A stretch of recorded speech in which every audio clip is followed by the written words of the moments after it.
suis Nicolas Normando, gestionnaire de portefeuille en revenu fixe chez Fiera Capital. Et aujourd'hui, je vais vous faire une mise à jour sur le fonds d'action privilégié BNI géré par Fiera Capital.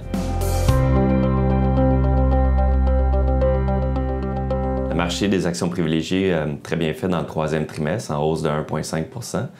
Les actions privilégiées fixes flottantes ont encore une fois surperformé avec une performance de 1,8 %. Je vous dirais les raisons principales de la bonne performance, qui à date c'est le meilleur trimestre cette année, c'est que la Banque du Canada a haussé ses taux en juillet, mais a aussi annoncé qu'il pourrait continuer cette stratégie-là de hausse de taux. Disons au mois d'octobre prochain pourrait être la prochaine fois qu'il hausse les taux. Ça fait en sorte que les taux 5 ans ont augmenté d'à peu près 25 points de base, ce qui est très positif pour la classe d'actifs des actions privilégiées fixes flottantes, surtout pour celles qui transigent à escompte. Et je vous dirais aussi que le taux de crédit était très favorable aussi dans le trimestre. Les obligations comparatives ont bien performé au Canada, mais même chose aux États-Unis. Je vous dirais même encore mieux aux États-Unis pour le trimestre. La performance aurait pu être encore meilleure, mais il y a eu un peu de nouvelles émissions, surtout bancaires. Les banques, c'est une pondération importante, donc ça a mis un peu de pression sur les banques. Et je vous dirais aussi que les flows ont été un peu plus mixtes dans le trimestre, donc on a vu certains vendeurs prendre des profits.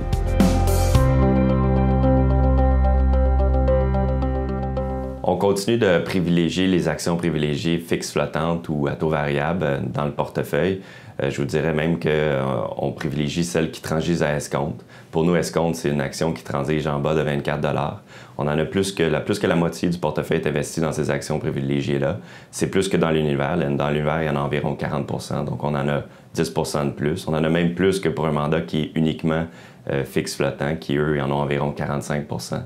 C'est pas nécessairement un cas qu'on espère que les taux vont continuer de monter. Je vous dirais que même si les taux restent égaux pendant la prochaine année ou qui baissent même un petit peu, on a une certaine protection.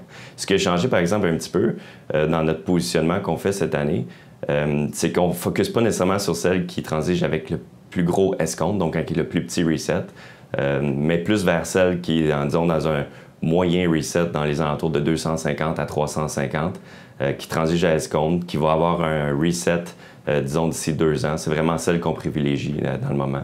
En termes de secteur ou de compagnie, je vous dirais que Enbridge est encore notre compagnie favorite, qui est la plus attrayante, je dirais, dans le moment. Mais on aime aussi des compagnies comme BCE, surtout la plus vieille structure. Des compagnies comme Brookfield Renewable aussi, qui sont encore super bien évaluées.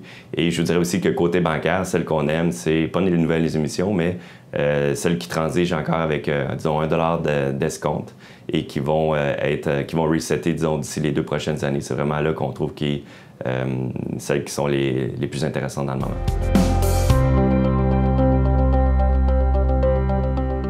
On s'attend à une bonne performance du marché des actions privilégiées au cours de la prochaine année.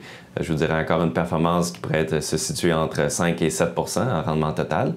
On s'attend à ce que la croissance, autant au Canada qu'aux États-Unis, demeure l'année prochaine en haut du potentiel.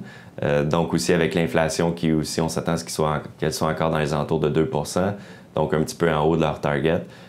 Pourrait faire en sorte que les banques centrales vont continuer de monter leur taux graduellement au cours des prochains trimestres.